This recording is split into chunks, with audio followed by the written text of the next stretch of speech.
Hello viewers, Assalamu alaikum. Welcome back to English with Shafiq. Today we will learn a phrase which is very common in writing and speaking, especially in magazines and newspaper. So without further ado, let's get the ball rolling. Phrasটা হলো bereft of hope, love, understanding, etc. মানে এখানে আপনি অন্যান্য নাউনও ব্যবহার করতে পারেন, যেমন understand, যেমন আপনি ব্যবহার করতে পারেন কনফিডেন্স, ইন্সপিরেশন, আরও অনেক কিছু। যদি আমরা মিনিংটা দেখি, দেখেন, কমপ্লিটলি, সম্পূর্ণভাবে, উইথাউট এনি হোপ, মানে কোনো আশা ছাড়া, আশা নেই এরকম, মানে কোনো কিছুর ঘাটতি রয়েছে, অভাব রয়েছে, সেক্ষেত্রে আপনি ব্যবহার করতে পারেন bereft of hope, love, confidence, etcetera.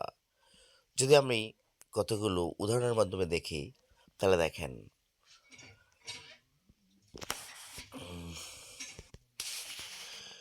যদি আমরা উদাহরণের মাধ্যমে দেখি তাহলে দেখেন,